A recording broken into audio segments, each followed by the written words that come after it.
Salmo de número 122.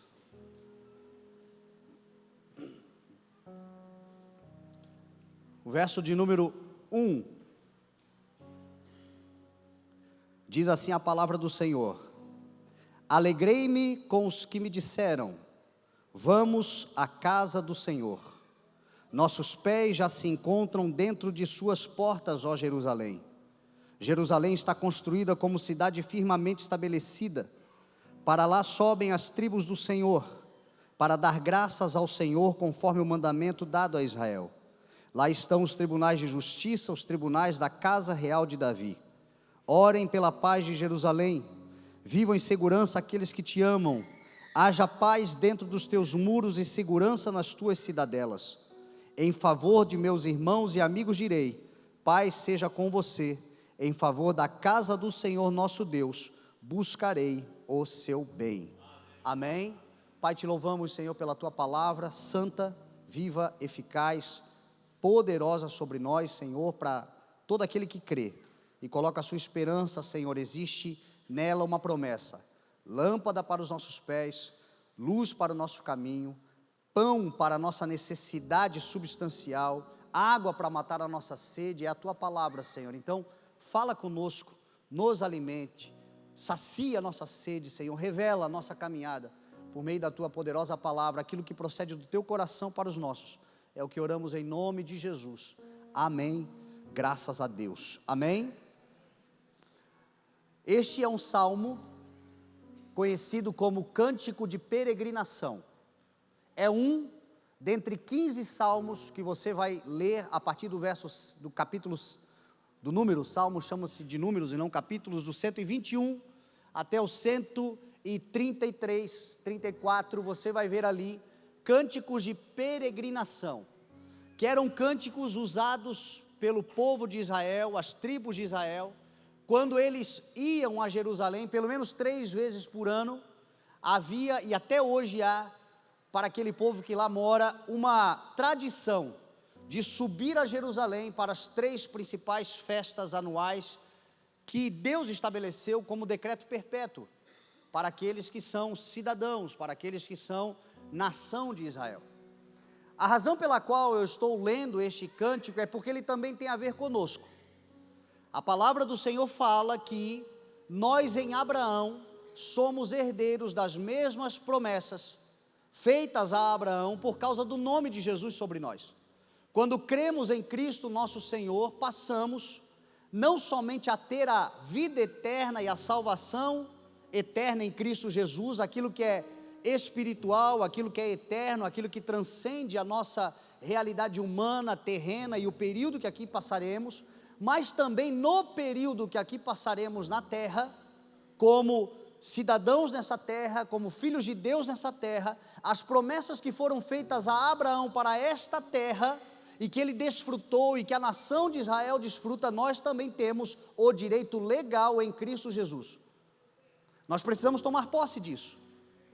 Nós acabamos de vir de Israel agora e nós vimos lá uma nação próspera, uma nação abençoada, uma nação altamente desenvolvida, um povo, na sua grande maioria, feliz, um povo que desfruta das coisas de Deus, um povo que daqui nós ouvimos que estão vivendo uma crise humanitária e um desespero de um terrorismo e de atentados terroristas, mas no dia a dia, na prática, vivem pacificados, felizes, contentes e certos de que o seu Redentor vive, confiando em Deus apesar das circunstâncias de adversidade. Para nós deve servir como modelo, porque nós também estamos numa vida e num mundo e num dia a dia, aonde nós ouvimos: o mundo jaz do maligno. O sistema mundano, a realidade mundana, o mundo como existe, nós percebemos e sabemos que é um mundo destinado à perversidade, ao mal, ao fogo, mas a palavra de Jesus para nós é: Pai, eu oro, não para que os tire do mundo, mas que para os proteja nesse mundo, para que eles possam viver a plenitude no mundo, apesar do mundo, e as circunstâncias e a realidade mundana não interferir, não atrapalhar e não destruir as promessas que eles vão viver e desfrutar enquanto aqui estiverem. apesar das dificuldades, existe uma promessa de Deus para a sua vida e para a minha vida. Apesar das oposições, existe uma promessa de Deus para a sua vida e para a minha vida. Apesar das adversidades, apesar da oposição, apesar das guerras existenciais, espirituais, que enfrentamos todos os dias, isto não determinará quem nós somos em Deus e não atrapalhará aquilo que nós vamos desfrutar da parte de Deus em nome de Jesus. A gente precisa se apoderar desta palavra. E eu acabei de ler um texto que muitas vezes nós usamos e fazemos uma analogia em relação à nossa comunhão, o nosso relacionamento, a nossa ida ao culto. Alegrei-me com os que me disseram, vamos à casa do Senhor. Quantas vezes a gente usa essa expressão para fazermos esse comparativo? Vou sair de casa no domingo e vou me reunir lá no CI com os meus irmãos, e alegrei-me com os que me disseram, vamos para lá todos, na casa do Senhor. Mas originalmente, a ideia e a intenção do escritor, que foi Davi, era declarar que esta casa é uma cidade, e esta cidade chama-se Jerusalém. No Salmo 48, a palavra vai dizer, os coraitas a escreverem um salmo, eles vão dizer que a cidade de Jerusalém é a cidade do grande rei. Quem é o grande rei? Jesus, o nosso Senhor. Jesus, em Mateus 5, quando ele fala no Sermão da Montanha, sobre nós não jurarmos, que nós não devemos jurar pelos céus, que nós não devemos jurar pela terra, que nós não devemos jurar nem pela nossa própria cabeça, ele faz uma menção a Jerusalém dizendo, também não devemos jurar nem por Jerusalém, que é a cidade do grande rei. Jerusalém é uma cidade onde o Senhor escolheu governar todas as nações da terra. Chegará o tempo em que de forma literal o Senhor governará todas as nações da terra. É naquela cidade que ele vai voltar, pisar os seus pés sobre o Monte das Oliveiras, e a partir daquele dia, este mundo que eu acabei de falar para você, que é corrompido, que é depravado, que é destinado para o fogo, a antiga ordem deste mundo vai passar e tudo vai se fazer novo, e habitará aqui um rei de justiça que governará todas as nações da terra, com verdade, integridade, paz e alegria no Espírito Santo. E este Deus se chama Jesus Cristo nosso Senhor, o grande rei. Há um ano atrás eu recebi uma palavra do Senhor. Eu estava no jardim do Getsemane quando o Espírito de Deus me deu uma palavra. Convide os meus ministros para conhecerem a minha cidade. E eu vim de lá com esta palavra no coração, e cheguei aqui e comecei a falar às pessoas. Eu, como pastor, eu vejo um ministério em cada um que eu olho. Ministro significa todo aquele que é auxiliar direto de um chefe supremo, de uma nação. Ministro é isto, é um auxiliar direto de um chefe supremo. Quem aqui tem o Senhor como o seu chefe supremo? Quem aqui reconhece Jesus Cristo como o Senhor dos senhores, o cabeça da sua igreja, aquele que governa a nossa vida? E quem aqui, reconhecendo o Senhor como o chefe supremo, se coloca à disposição do Senhor dizendo, Senhor, conta comigo. Eu não sei o que fazer, mas se for preciso fazer alguma coisa, conta comigo. Eu me coloco à tua disposição como um cooperador, como um auxiliar, como um membro do teu corpo. Se isso está no seu coração, você é um ministro do Evangelho. Você é um ministro do Senhor. Ministros não são apenas aqueles que têm uma função eclesiástica na igreja do Senhor. Ministro é todo aquele que coloca o seu coração no serviço, na sujeição ao Senhor dos senhores, dizendo, Senhor, o que eu preciso fazer, o que eu faço, o que tu colocares na minha mão, é para a glória do teu nome. Tu és o maior, tu és o melhor, tu és o Senhor, e eu me coloco à tua disposição. Isso é ser um ministro. E eu, como pastor, enxergo o ministério na vida das pessoas. Eu vejo as pessoas vivendo os seus ministérios no Senhor, e procuro auxiliar para que as pessoas encontrem o seu propósito, o ministério que lhes foi confiado, aquilo que o Senhor tem como missão de vida. Porque não existe nada melhor do que você se encontrar no Senhor, saber a que veio, sem mais precisar se comparar a ninguém, sem mais se diminuir ou se exaltar, mas reconhecer que aquilo que você faz é a porção que Deus lhe deu, e dentro dessa porção você se dedica ao Senhor, e porque você se dedica, você se torna um ministro. Quando eu vim de lá, comecei a convidar as pessoas, e eu vou dizer para você que esta foi uma das palavras que o Senhor me deu, que mais me provaram, durante toda a minha carreira ministerial. Uma palavra que exigiu de mim, uma provação muito grande, e eu sei que tem a ver com o Senhor, preparando também a minha vida, me ajudando e me desenvolvendo também. Essa foi uma palavra que me provou muito emocionalmente, porque quando eu liberei essa palavra, eu comecei a falar com os pastores na reunião. Os primeiros que eu falei foram os pastores na reunião que a gente tem de pastores toda segunda-feira. Depois eu comecei a convidar a igreja, divulguei na internet, enfim, eu fui divulgando a todos que eu percebia que tinha ministério, eu convidava.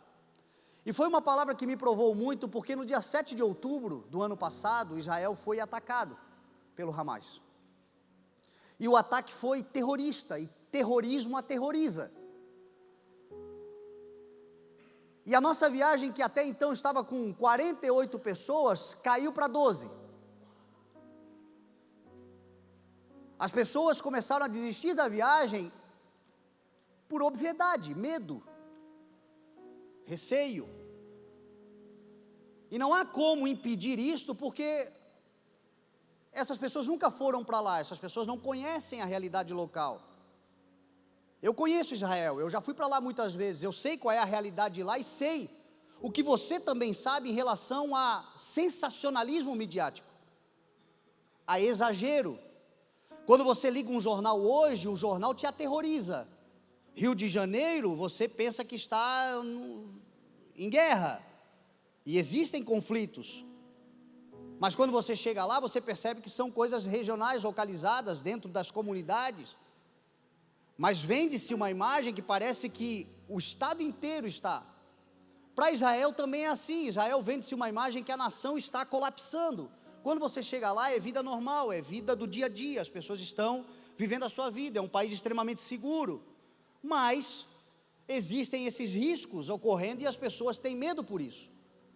E obviamente quando a viagem passou pelo que passou, eu disse às pessoas: olha, ainda é muito cedo, eu conheço Israel, provavelmente até lá isto vai ter passado, e se por um acaso a coisa realmente não acontecer, a gente cancela a viagem, mas eu continuo crendo na palavra que o Senhor me deu. Não nasceu no meu coração, nasceu no coração de Deus, e Deus não é homem para que minta, e o Senhor não é como nós, que uma hora pensa uma coisa, outra hora pensa outra. Foi o Senhor quem nos inspirou a essa palavra, então vamos crer. Só que foi muita aprovação emocional, porque pessoas que nos amam, pessoas que nos querem bem, acabam nos colocando de certa forma medo também. Cara, tu tem que cuidar, isso tem a ver com responsabilidade, são pessoas que você vai levar, são vidas. E eu dizia: eu estou indo nessa viagem, eu estou levando o meu filho nessa viagem. Se você perguntar se eu tenho temor e medo, receio, óbvio, mas eu estou confiando na palavra do Senhor, e eu creio que essa palavra do Senhor vai ser honrada. 2 semanas antes da viagem, um amigo meu me ligou, um grande amigo, dizendo assim: cara, realmente tu não vai cancelar a viagem? Eu disse a ele: mano, você estava comigo quando Deus me deu a palavra, e eu te falei, e eu vou confiar nessa palavra. Eu fiz um voto com Deus: se for para essa viagem não acontecer, que Deus faça isso pelos meios legais e oficiais, pelas autoridades que Ele constitui, que é o próprio governo de Israel. E o governo de Israel, quando realmente há risco, eles são os primeiros a fecharem as coisas. Agora, eu não vou ser governado por mídia, não vou ser governado por opinião de pessoas que andam com medo, eu não vou ser governado, eu vou confiar no Senhor. Isso talvez sirva como reflexão para as nossas vidas. Quantos de nós deixamos de viver as promessas do Senhor por causa da opinião dos outros? Quantas vezes o Senhor vai te dar uma palavra, que esta palavra vai ser provada em relação à opinião dos outros, e a necessidade de aprovação que nós temos, muitas vezes corrompem a promessa do Senhor sobre a nossa vida. Está chegando um tempo, e cada vez mais será intenso esse tempo, onde tudo que nós teremos é uma palavra de Deus, e a palavra do Senhor é contraditória a tudo aquilo que está estabelecido como opinião pública. Existe um ditado que vem da época do nazismo. O chefe de propaganda de marketing nazista escreveu uma frase que até hoje a mídia usa: opinião pública é aquilo que se publica. Sabe o que isso quer dizer? Que aquilo que eles decidem, eles publicam, e o que eles publicam vai formando a nossa opinião. E tem gente que hoje reverbera a opinião daquilo que foi publicado, não parou para pensar, não parou para cogitar, não parou para mensurar e para refletir na palavra do Senhor. Meu irmão, as coisas que o Senhor tem para a nossa vida, muitas vezes, e na maior parte das vezes, será contraditória a tudo aquilo que o mundo está dizendo. Inclusive desconfie de tudo aquilo que o mundo elogia. E presta atenção nos valores de tudo aquilo que o mundo está combatendo. Porque normalmente, a opinião do mundo é diferente da palavra do Senhor. E eles sabem disso. Então eles vão publicando e vão formando opinião pública. Tem muita coisa que hoje nós estamos aceitando, tolerando, que há 10, 15 anos atrás era chocante, era escandaloso. Mas aí alguém publica: uau, meu Deus, você viu? Aí na segunda publicação já não gera mais tanto escândalo. Na terceira publicação, você já começa isso aí não é para mim, mas é assim mesmo, o mundo é assim. Daqui a pouco, faz parte da nossa rotina diária, de tanto que se publicou, formou opinião pública. Um marketing nazista, que matou 6,5 milhões de judeus. E não se engane, se odeiam eles, odeiam nós também, porque nós somos o povo de Deus.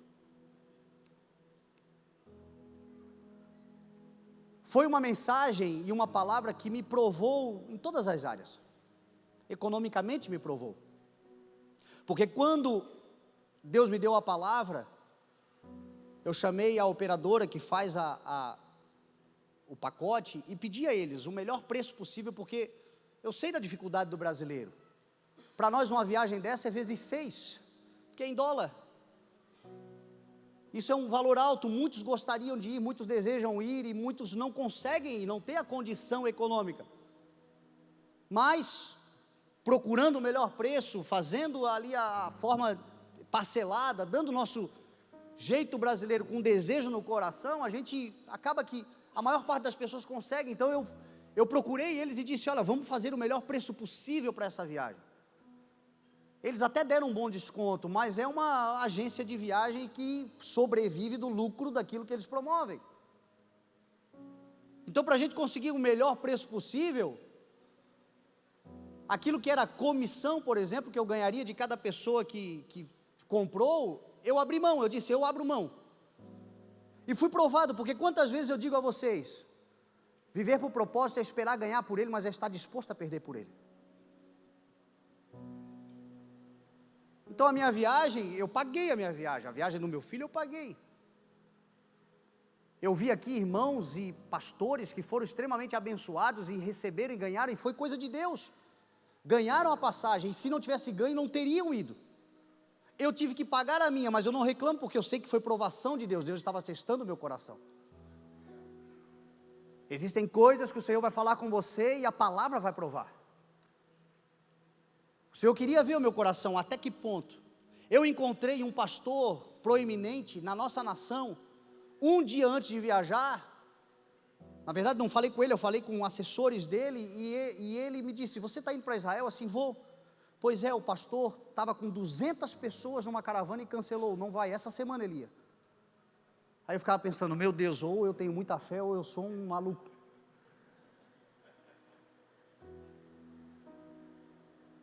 Mas eu tinha uma palavra. convide os meus ministros para conhecerem a minha cidade. Graças a Deus, nós fomos para lá. E foi infinitamente mais o que vivemos do que tudo que pensamos ou até pedimos ao Senhor. Vivemos dias extraordinários. E isto tem a ver com um tempo novo que o Senhor vai nos colocar. E eu estou compartilhando essa palavra com você porque lá Deus me deu uma palavra dizendo: tudo aquilo que eu estou colocando sobre vocês, meus ministros que aqui estiveram, tem a ver com a minha igreja e vocês vão transbordar sobre a igreja. Todos nós vamos entrar num novo tempo. Quando lá nós estivemos essa última semana, Deus fez coisas em nós. Mas a partir de agora começam a fazer ao Senhor a realizar coisas, vai começar a realizar coisas através de nós. E vai tomar toda a igreja e nós vamos entrar nesse novo tempo. Porque o Senhor quer nos dar coisas grandes, coisas extraordinárias, quer nos colocar em lugares extraordinários, mas isso tem a ver com desenvolvimento, com conhecimento, com desejo de se integrar ao projeto do Senhor, mas estar disposto a se sacrificar por esse tipo de projeto. A minha mulher costuma dizer o seguinte, que Israel é um lugar que, se você um dia tiver a oportunidade de ir, vá, e não perca a oportunidade. Ela diz assim, ó, se você tiver um carro e precisar vender o carro para ir, vá, porque não vai ser jogado fora, é investimento. Eu falo isso agora, eu jamais ia falar isso antes da viagem, então alguém ia pensar assim, meu Deus, ele está querendo tomar o meu carro. Só que Provérbios 4 diz assim, ó, use tudo o que você tem para adquirir de sabedoria, gaste o que você tem para conhecer, para ter o entendimento. Tem coisas que a gente vai precisar abrir mão para poder investir em coisas maiores e extraordinárias. E esse é um tipo de investimento extraordinário, não é pela terra no sentido do misticismo de você pisar no local, mas é por tudo aquilo que o Senhor acrescenta no conhecimento que nós precisamos ter como ministros do Evangelho. Só que em nome de Jesus chegou o tempo de nós como igreja sermos levados a um lugar novo, maior. Isso tem a ver com todos nós. Então hoje eu gostaria de compartilhar com você algumas coisas que o Senhor tratou no nosso coração lá naquela viagem, nos dias que lá estivemos, porque chegou o tempo da igreja entrar nesse lugar. Nós estamos esperando um grande avivamento. Nós estamos ansiando por um tempo do Senhor de manifestação e de glória. E o Senhor está preparando um povo. E eu louvo a Deus, porque como igreja nós fomos escolhidos para fazer parte desse povo. Agora chegou a hora de nós nos posicionarmos como ministros do Evangelho e do grande Rei. E ministro é todo aquele que reconhece que o Senhor é supremo, mas que também se coloca à disposição do Senhor, para ser um auxiliar. Todo aquele que reconhece que não há mais mediadores entre nós, senão Cristo nosso Senhor. Mas uma coisa é você saber que o Senhor é Rei, outra coisa é você se colocar à disposição desse Rei. Uma coisa é nós sabermos que o Senhor é Salvador, outra coisa é nós reconhecermos que o Salvador também é Senhor. E é esse o lugar que o Senhor quer nos colocar. O primeiro lugar que nós visitamos lá em Israel foi a cidade de Jope. A cidade de Jope é um porto, que foi por muito tempo, antes dos aviões, dos aeroportos e da tecnologia que a gente vive hoje, o principal portal de entrada do Oriente Médio, do Ocidente para o Oriente Médio. Porque fica às margens do mar Mediterrâneo, toda a Europa vinha pelo porto e entrava pelo porto de Jope. E ali então acessava o Oriente, havia mares que ia para a Mesopotâmia e as principais rotas comerciais da época. E este porto de Jope é o porto que o profeta Jonas fugiu. Quando ele recebeu uma palavra do Senhor de ir a Nínive e pregar o arrependimento, ele resolveu fugir. Porque eu repito, quando Deus nos der uma palavra, esta palavra será aprovada, e a aprovação muitas vezes virá pela desaprovação das pessoas. O risco que nós corremos ao pregar a palavra do Senhor, existem coisas que talvez o Senhor vai colocar no teu coração, que quando você falar, os teus familiares vão se opor, os teus melhores amigos vão se opor, talvez você vai perder amigos, porque você carrega algo que você precisa dizer, algo que precisa ser pronunciado. E qual é a nossa tentação? fugir. Fugir na direção oposta. Foi o que Jonas fez. Jonas recebeu uma palavra do Senhor: vá para Nínive, vá para o oeste, e ele fugiu para o leste. Ele correu como quem diz assim: Senhor, não, é demais para mim. E porque ele correu, ele acabou interferindo na redenção de um povo que precisava ouvir a palavra, que a palavra é igual remédio, muitas vezes ela é amarga, mas ela cura. Ele acabou interferindo na vida de pessoas que não tinham nada a ver com a questão, porque quando nós estamos fugindo do centro da vontade do Senhor, e estamos em desobediência àquilo que o Senhor tem para as nossas vidas, nós acabamos interferindo e atrapalhando a vida das pessoas que a gente quer se envolver, porque a gente foge do Senhor, mas não quer fugir dos relacionamentos. A gente foge do Senhor, mas corre para um grupo de amigos, para uma roda de amizade novas, para um local novo, para uma igreja nova, para uma empresa nova. A gente foge, mas a nossa rebeldia contra a palavra do Senhor acaba atrapalhando a vida de pessoas que não tinham nada a ver com isso. Porque quando Jonas foge e entra no barco daquele povo que estava trabalhando e vivendo a sua vida, uma grande tempestade assola aquele barco ao ponto daquele barco quase afundar. E todo aquele trauma não tinha a ver com o povo, tinha a ver com Jonas, fora da vontade do Senhor. Talvez eu não esteja falando aqui para gente que precisa conhecer a palavra do Senhor. Talvez eu esteja falando com algumas pessoas aqui que já receberam uma palavra há muito tempo, mas insistem em correr na direção oposta. A família vai padecendo, os amigos vão padecendo, os negócios vão padecendo, as coisas vão dando errado, porque, meu irmão, entenda uma coisa: por mais difícil que seja, ainda é infinitamente melhor estar no centro da vontade do Senhor do que fora dela. Jesus não prometeu facilidade, Jesus prometeu aflições e dificuldades, mas nas aflições e nas dificuldades Ele prometeu: e eu estarei com vocês por todos os dias. Não há nada melhor do que a companhia do Senhor, mas a companhia do Senhor está num propósito que é maior do que todos nós. O Senhor tem um compromisso com a terra, com a humanidade, com a salvação, e Ele está levantando os seus ministros, e os seus ministros estão recebendo uma palavra, e essa palavra não pode ser negligenciada, abafada, ela precisa ser pronunciada.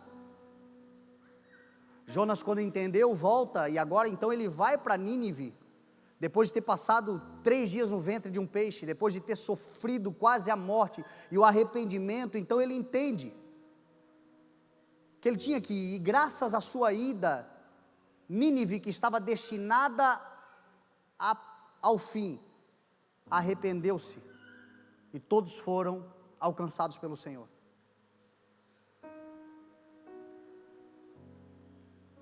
Tem pessoas que vão ser transformadas por causa da tua obediência ao Senhor.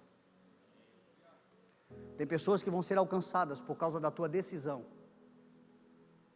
Existem famílias inteiras que as suas gerações serão benditas se você tomar uma posição hoje. Os teus filhos, os teus netos que ainda nem nasceram, vão usufruir dos benefícios da tua decisão de dizer: Senhor, para onde me mandares e a tua palavra me indicar, ali eu estarei. É uma decisão. Foi lá em Jope que nós vimos a casa de Simão, curtidor de couro, onde Pedro recebeu a visão do Senhor dizendo que o evangelho agora chegaria aos gentios. Nós estivemos nesse lugar.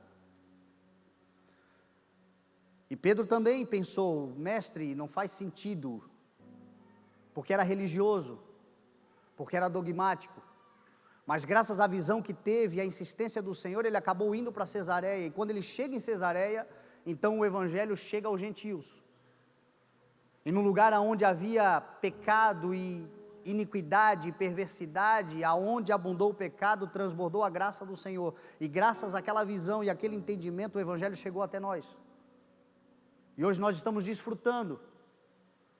E nós precisamos cuidar, porque nesse novo tempo que o Senhor vai nos colocar, a religiosidade não terá espaço.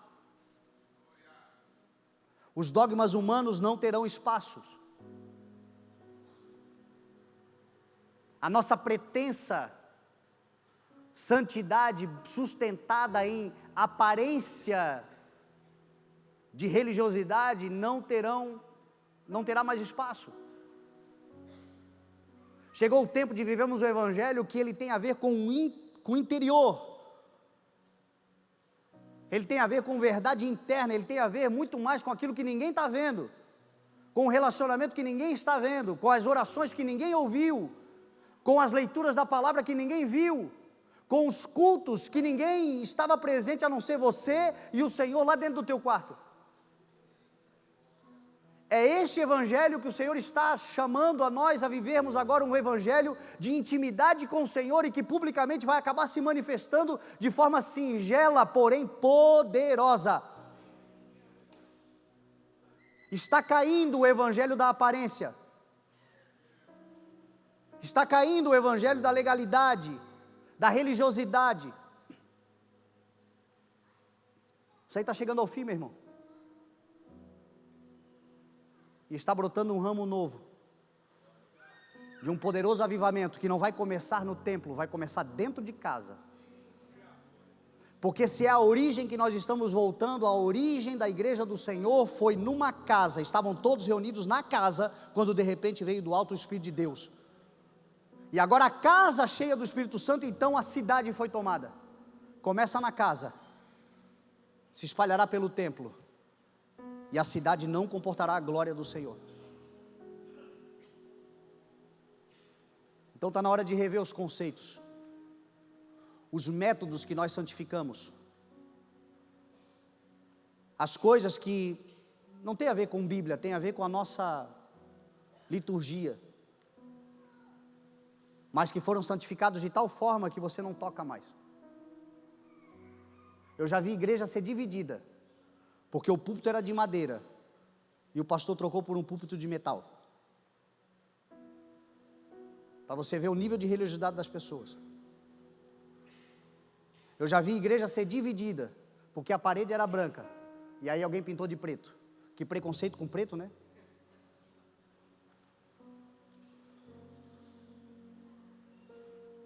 Métodos santificados. O evangelho tem que proceder aqui de dentro, de uma igreja que não se corrompe com o mundo, como diz a palavra, mas a verdadeira religião que cuida dos necessitados, se preocupa com os desprezados e não se corrompe com o mundo. Um evangelho que Jesus disse assim, não tem a ver com hipocrisia, porque muitos negam a justiça aos seus pais, e dizem ao Senhor, e dizem às pessoas, eu nego a justiça porque eu já fiz lá no templo, eu já fiz lá pela religião, mas os seus mais próximos estão padecendo. Não, é hora de se levantar uma igreja que vai manifestar o evangelho da justiça do Senhor em quem ela puder tocar. E aqui será um ajuntamento de justos. O culto será um lugar de celebração e de comunhão de uma igreja que durante a semana foi igreja. As maiores mensagens que nós vamos ouvir daqui para frente não tem a ver com mensagens para o culto, mas tem a ver com mensagens para depois do culto. O Senhor está nos chamando para esse tempo. Nós fomos ao Monte Carmelo, e o Monte Carmelo para mim é o lugar onde Deus manifesta que a sua glória não pertence a nenhum outro. E Deus deixa claro que todas as vezes que tentarem suprimir a sua glória, Ele se manifestará como o Senhor de toda a glória. Foi no Monte Carmelo que Saul levantou um monumento à sua própria honra. Foi no Monte Carmelo que Elias chamou os profetas de Baal e os profetas de Azerá para uma disputa, para ver quem era Deus, porque a nação de Israel estava corrompida na idolatria, e lá no Monte Carmelo ele chama e dizendo, vamos fazer aqui altares, 2 altares, e o Deus que responder com fogo, esse é o Deus da nação. E diz a Bíblia que os profetas de Baal, os profetas de Azerá, 950 contra 1, Repito a você, normalmente a opinião da maioria não é a vontade do Senhor. O Senhor nunca foi Deus de maioria. Cuidado com a voz da maioria. Escute a voz do Senhor. Procure a vontade do Senhor. Perto do meio-dia, eles já estavam em transe, se batendo, se sangrando, em busca do fogo do Deus Baal. E Elias começa a debochar deles, dizendo: cadê o Deus de vocês? Será que está dormindo? Será que foi viajar? Será que está muito ocupado ao ponto de não estarem ouvindo? Falem mais alto. Até que meio-dia, ele diz: agora chegou a minha hora de adorar ao Senhor. E ele começa a adoração restaurando o altar que estava em ruínas. É tempo de nós restaurarmos. Talvez não esteja completamente em ruínas, mas uma pedrinha ou outra está fora do lugar. É tempo de nós alinharmos a nossa vida, ajustarmos a nossa vida, colocarmos no lugar tudo que precisa estar no seu lugar. Porque vai descer fogo dos céus. E o altar do Senhor hoje são os nossos corações. E o fogo do Espírito, lembra de Atos 2, e desceu do alto um som como um vento forte e impetuoso, e viram que parecia línguas como repartidas de fogo que pousou sobre cada um deles. Está para vir um fogo dos céus, e esse fogo vai lamber esse altar e todo o sacrifício que nele estiver, e ao nosso coração ajustado, alinhado, edificado, organizado para que a glória do Senhor seja derramada de forma abundante para esse tempo extraordinário que nós vamos viver. Meu irmão, eu creio numa igreja que vai ver grandes milagres. Eu creio numa igreja que vai desfrutar de grandes moveres do Senhor. Eu creio numa igreja que vai ver e desfrutar daquilo que está escrito na Bíblia. Mas o altar estará reparado em nome de Jesus.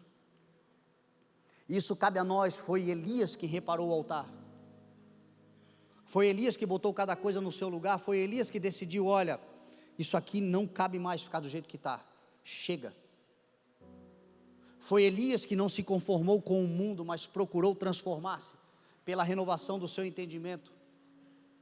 Foi Elias que entendeu o que Paulo escreveu: esforcem-se para terem paz com todos e para serem santos, porque sem santidade ninguém verá o Senhor. É um esforço pessoal, de uma decisão: já não vivo mais eu, já não me conformo mais com essas mazelas, eu vou morrer lutando se for necessário, mas se tiver que cair, eu vou cair com a espada na mão, mas não me entregarei mais a tudo aquilo que tem corrompido e trazido ruína sobre o altar do Senhor que está no meu coração. É uma decisão, meu irmão. Há quem diga hoje que você pregar arrependimento, as pessoas fogem. Meu irmão, eu não sei quantos vão ficar, mas eu sei que os que ficarem verão o fogo descer do alto. Jesus ressuscitou. E quando Jesus ressuscitou, apareceu para mais de 500, diz a palavra do Senhor. E no dia do avivamento estavam 120, aonde estavam os 380? Que viram Jesus ressurreto. Mas esses 120 mudaram a história do Evangelho e ele chegou até nós aqui. Eu não sei quantos o Senhor vai levantar, mas eu sei que aqueles que se colocarem à disposição vão ser instrumentos extraordinários de transformação social para a glória do nome do Senhor, até que Ele venha. Até que Ele venha.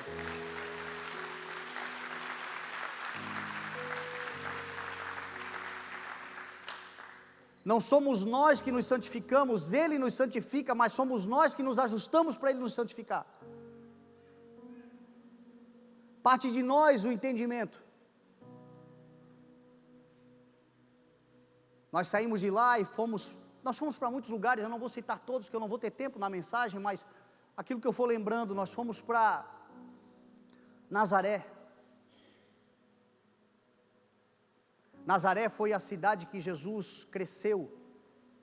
E lá em Nazaré, sabe o que nós descobrimos? Que a vida inteira de Jesus foi sacrificial. Nós falamos muito da sua crucificação, e de fato a crucificação foi o ápice, o auge de alguém que se entrega em favor de muitos. Mas a vida de Jesus inteira foi sacrificial. O seu pai José provavelmente morreu, Jesus tinha 14, 15, 16 anos no máximo. E Jesus se torna o provedor, o mantenedor, o cuidador da casa, porque ele era o mais velho, os seus irmãos todos criança, pequeno, ele havia aprendido com seu pai a profissão, e Jesus era carpinteiro. Carpinteiro para a gente é gente que mexe somente com madeira, mas na cultura de Israel é gente que mexe com pedra, que constrói cidades, que constrói torres. Por isso que Jesus, quando explica a parábola da torre, dizendo quem que vai construir uma torre, que primeiro não se assenta e calcula para ver se tem dinheiro suficiente para terminá-la, porque se ele começar a construir e não terminar, todos vão rir dele, e ele compara o reino de Deus com isso. Por que Jesus falou da torre? Porque ele sabia do que ele estava falando, ele não só estava refletindo e fazendo uma comparação ao reino de Deus, mas ele entendia de construção de torres. Jesus era um homem experimentado em dores, Jesus era um homem que tinha uma profissão que exigia tempo, dedicação, só que diz a palavra que apesar da sua profissão, Jesus também crescia em graça e conhecimento diante de Deus dos homens. Então a pergunta que a gente precisa fazer é: até quando nós vamos desprezar o chamado de Deus para a nossa vida por causa das ocupações que temos? Principalmente aos jovens. Até quando o chamado essencial do Senhor, de te fazer uma luz, um arauto, lá onde você trabalha, lá onde você estuda, naquilo que você precisa fazer, não se trata de parar de estudar, não se trata de parar de trabalhar, mas se trata de estudar e trabalhar e ainda assim crescer na graça e no conhecimento da vontade do Senhor para a sua vida. Quantos de nós dizemos: quando eu terminar, quando eu acabar, quando eu fizer, quando estiver pronto, então eu vou me dedicar? Não, o que o Senhor nos chama é para viver uma vida integral. Enquanto fazemos, também nos dedicamos a Ele. Jovens que serão cheios do Espírito Santo nas faculdades, aonde estiverem. A faculdade não será mais um lugar para você se desviar, mas será um lugar para você interferir e influenciar em nome de Jesus. O trabalho e toda a dedicação, e ali ficar. Eu tenho um filho nessa idade, meu filho tem 20 anos, foi comigo na viagem, e foi a melhor coisa que ele podia ter feito na vida dele. Ele veio de lá transformado no seu entendimento, e ele vive esse dilema: pai, o que eu faço? Qual é o meu chamado? O que eu tenho que fazer? E eu digo a ele: filho, não para de fazer nada do que você está fazendo, porque normalmente quando o Senhor te chamar, você vai estar muito ocupado com o que você já está construindo. Porque às vezes a gente pensa: já que eu tenho um chamado, então eu não vou fazer nada. E normalmente quando o Senhor nos chamar, o Senhor nos chama quando a gente tem o que perder. Quando o Senhor chamou Pedro, o barco não estava vazio, o barco estava cheio. Se Jesus chama Pedro com o barco vazio, talvez fosse mais fácil para ele dizer sim. Mas Jesus primeiro enche o barco de Pedro, ao ponto de o barco superfaturar, e ele ter que chamar amigos para poder dividir de toda a riqueza que o Senhor deu. E depois que o barco estava cheio, ele chamou Pedro: e aí, Pedro, vamos? Não dá, Senhor, agora eu tenho outras coisas como prioridade. Eu digo ao meu filho, te dedica, estuda, trabalha, prospera, faça tudo que você puder fazer, mas se o Senhor te chamar para abandonar um dia tudo, larga imediatamente, e vai fazer o que você tem que fazer, que o Senhor te chamou para fazer. Mas enquanto o Senhor não te chamar para isso, se o Senhor não te chamar, o que você está fazendo também é para a glória do Senhor. O teu trabalho, a tua dedicação, o teu desenvolvimento também glorifica o nome do Senhor, porque você foi chamado para ser cabeça e não cauda. Você foi chamado para ser luz e não trevas, estar por cima e não estar por baixo, aonde você estiver, ser uma referência. Você e eu fomos chamados para isso. Jesus mostra isso na vida dele. A gente dá um salto, e nós vamos direto para Jerusalém, que é a cidade do grande rei. Quando nós entramos em Jerusalém, o motivo pelo qual nós fizemos toda a viagem se cumpriu, porque foi a palavra do Senhor: convide os meus ministros para conhecerem a minha cidade. Quando nós chegamos lá, nós começamos a viver experiências extraordinárias. Uma delas foi no próprio Getsêmani. Lá em Nazaré, nós visitamos Nazaré Village, que é uma cidade construída nos padrões do tempo de Jesus, como uma vila nos dias de Cristo. Então você volta no tempo e vê como a vida era naquela época. E lá naquela cidade nós conhecemos uma prensa de azeite, e nós entendemos como é que é o processo das azeitonas serem preparadas para se tornarem o azeite de oliva. Quando elas são colhidas, elas são levadas para uma roda que prensa aquelas azeitonas, e elas passam pelo processo 3 vezes. Na primeira prensa, extrai-se o melhor azeite, o azeite mais puro, o azeite mais nobre. E esse azeite é utilizado, ou era nos dias de Cristo, utilizado para o sacerdócio, para os óleos de unção do sacerdócio e dos reis, e para o serviço da iluminação do templo. Porque é um povo que entende, a primícia pertence ao Senhor. O melhor da minha força, o melhor da minha renda, o melhor daquilo que o Senhor tem feito, o melhor de todas as coisas que o Senhor faz sobre mim, sobre a minha casa, devem ser para a glória do Senhor. Então eles pegavam o melhor do azeite e colocavam para a unção de reis, sacerdotes e o serviço da iluminação do templo. E então a azeitona era espremida pela segunda vez, e a segunda extração daquela azeitona, o óleo que dali saía, era utilizado para medicamentos e alimentos. Então ainda um óleo muito importante para cura, para tratamentos, para alimentação, para ingestão. Quando Jesus conta a parábola do bom samaritano, que ele lava as feridas com óleo, ele usa esse óleo da segunda extração.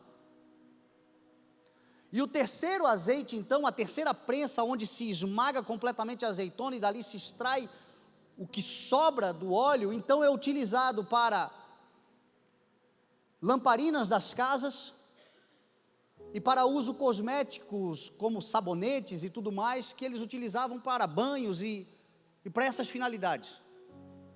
Então se aproveitava 100% da extração do óleo, mas considerando a qualidade para determinado fim. O nome dessa prensa o nome dessa prensa de azeites chama-se Getsemane, que é exatamente o jardim que Jesus foi lá, horas antes de ser preso, orar, chorar ao Pai e suar sangue. Getsemane significa literalmente prensa de azeite. Então todas as coisas estão correlacionadas. A Bíblia diz que Jesus ora por 3 vezes. Nada é aleatório. E Jesus chega ao ponto de suar sangue, tamanha a opressão que ele, sendo a oliveira, sofreu, para que você e eu pudéssemos viver o que estamos vivendo. Na sua primeira oração, se extrai o azeite que simboliza o seu governo, o seu sacerdócio e o seu reino que jamais terá fim. Jesus é sumo sacerdote segundo a ordem de Melquisedeque. Jesus é o Rei dos reis e o Senhor dos senhores.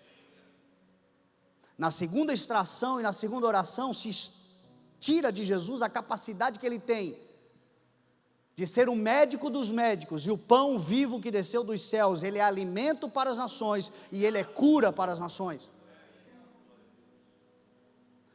E na sua terceira oração se extrai de Jesus a realidade de que ele é para todo aquele que nele crê, seja pequeno, seja grande, seja poderoso, seja inferior, seja quem for. Todo aquele que nele crê não perecerá, mas terá a vida eterna. Jesus deu até a última gota do seu sangue para que ninguém fique de fora, tão somente creia. O Evangelho é para todos os povos. No Evangelho não há parcialidade. No Evangelho ele é para o bonzinho que talvez diga: eu nunca cometi pecados graves, mas ele é também para o pior miserável que diga: já não tem mais jeito para a minha vida, mas tem no Senhor, se você tão somente crê que o Senhor é poderoso e a sua graça te basta, e ele te lava e te redime e te dá a possibilidade de viver uma nova vida como um novo homem e uma nova mulher. Jesus sai do Getsemane e ele é preso,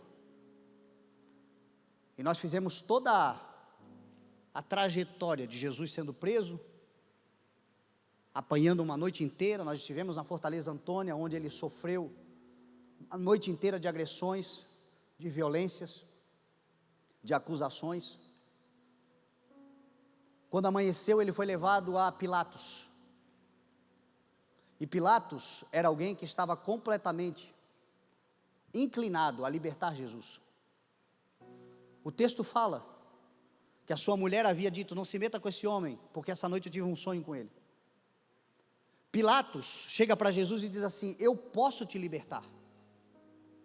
Eu sou Pilatos, eu tenho autoridade para isso. Jesus responde: você não teria autoridade se do alto não lhe fosse dada. Jesus ali poderia ter negociado a sua saída, e se ele tivesse dito: me livra dessa, Pilatos o livraria. Mas Jesus com silêncio se entregou, porque ninguém tirou a sua vida, ele entregou a sua vida por nós. Ele disse: a minha vida ninguém tira, eu a dou, voluntariamente. Então Jesus vai para a condenação, pega a sua cruz e sai andando por dentro de Jerusalém, uma cidade completamente sinuosa e desregular. E ele chega no Monte Gólgota, no Calvário, e às 9 horas da manhã ele é crucificado. Tem gente que pensa que a crucificação é como a gente vê nos filmes e nos livros, um monte alto, 3 cruzes, e lá no alto alguém crucificado e a gente olhando de longe. Não. A crucificação era feita no meio do povo, na altura do povo, para que todo aquele que pensasse em se opor contra Roma pudesse ver o sofrimento do crucificado nos olhos e pensasse 2 vezes antes de fazer qualquer coisa. O crucificado era posto na cruz completamente nu, uma vergonha, uma humilhação e uma dor possível de ser vista no olhar. Por isso que o texto fala que eles acusavam Jesus e cuspiam em Jesus. Eles acertavam Jesus bem na cara, cuspindo nele, dizendo: se és o Filho de Deus, livra-te daí, sai daí, mostra quem tu és. E a resposta de Jesus é: Pai, perdoa-lhes, porque eles não sabem o que fazem.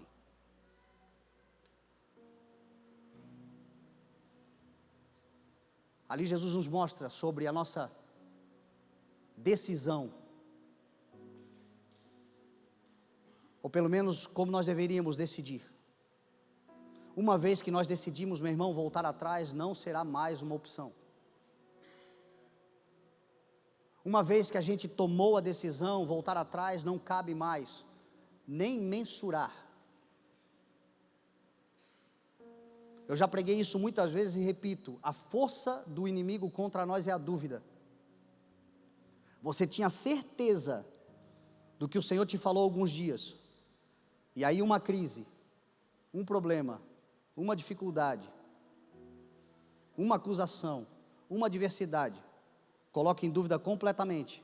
E a dúvida é o território fértil, onde ele pode chegar e dizer assim: tem certeza mesmo? Eu acho que você pensou, se emocionou, olha as circunstâncias. Jesus decidiu, e ele disse: eu vou até o fim. E quando chegou o fim, 6 horas de agonia e dor, ele disse: Pai, em tuas mãos eu entrego o meu espírito, está consumado. Em nome de Jesus, eu quero profetizar sobre a sua vida. Quando chegar a hora, você vai dizer: está consumado, não falta consumar nada. Combati o bom combate, acabei a carreira, guardei a fé, e agora me está reservada a coroa da justiça que o Senhor me prometeu, não somente a mim, mas a todos aqueles que amam a sua vinda. Nós vamos começar e vamos terminar para a glória do nome do Senhor. O Senhor vai colocar um projeto extraordinário na sua mão. Você vai começar e vai terminar, vai ter início, meio e fim, em nome de Jesus. E o fim é a conclusão, o fim não é a desistência. Tem coisas que o Senhor vai fazer que vai demandar de tempo, mas a tua decisão, você vai chegar lá em nome de Jesus. Nós não somos do povo que retrocede, mas do povo que avança, e por isso não será destruído.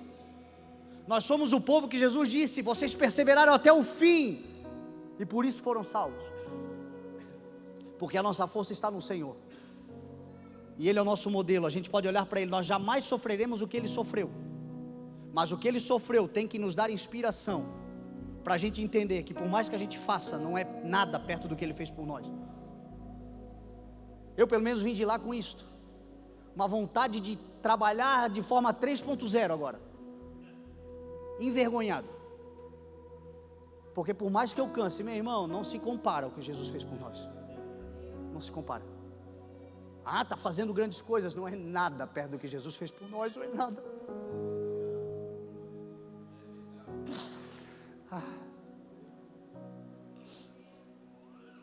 Jesus é sepultado. Ao terceiro dia, as mulheres vão correr lá no sepulcro para procurar ungir o corpo que fora sepultado rapidamente, porque era dia de sábado quando ele morreu. Quando elas chegaram lá, a pedra tinha sido rolada. E elas perguntaram quem pode ter rolado essa pedra, e elas entraram, colocaram a cabeça, nós estivemos dentro do sepulcro. E elas colocaram a cabeça dentro daquele sepulcro, e elas viram 2 homens com roupas resplandecentes, e aqueles homens perguntaram a ela: por que vocês estão procurando dentre os mortos aquele que vive? Ele não está aqui, ele ressuscitou. Talvez você nunca vá lá em Jerusalém, talvez você não vá conhecer o sepulcro, mas acredite no que eu estou dizendo, ele não está lá, ele ressuscitou. Jesus vive, e é por isso que nós temos esperança e a certeza que Ele é a primícia dentre aqueles que morreram, e aquele que ressuscitou voltará em glória e buscará o seu povo que se chama pelo seu nome e que não desistiu de crer nele. Nós cremos num Senhor que está vivo, num Senhor que reina. Meu irmão, você conhece esse livro aqui? Nesse livro aqui tem profecias que se cumpriram. Nesse livro aqui tem profecias que estão em plena realização. Se esse livro aqui falou de coisas que iriam se cumprir e se cumpriram, fala de coisas que estão se cumprindo, por que você vai duvidar daquilo que se cumprirá ainda? De tudo aquilo que o Senhor já estabeleceu e prometeu, só falta uma coisa: é a sua volta em grande trono de glória, cercado por milhares dos seus anjos, e nós ouviremos a sua voz, e todo olho verá, e toda língua confessará, e todo joelho se dobrará diante daquele que vive e reina e governará a terra. Essa hora está chegando, e por isso eu termino essa palavra com uma segunda mensagem que o Senhor me deu. Se há um ano atrás a palavra do Senhor foi: convide os meus ministros para conhecerem a minha cidade, a palavra para esse novo tempo, de tudo que o Senhor fará é: convoque os meus ministros para viver esta grande hora, para trabalhar essa grande hora. Se antes era um convite, agora é uma convocação de uma igreja que vai se posicionar e vai decidir viver para a glória do Senhor, porque aquele que vem virá e não tardará. Nós temos uma missão, nós temos um projeto, nós temos uma promessa, e de tudo aquilo que vivermos para o Senhor, certamente valerá a pena. Nós não nos decepcionaremos, e num abrir e fechar de olhos o Senhor vai se manifestar. E antes que isso aconteça, um povo vai se levantar e vai proclamar nesta hora que Ele é o Rei, que Ele é o Senhor. Ministros do Evangelho convocados e que disseram sim. Eu termino essa mensagem te convidando a ficar de pé.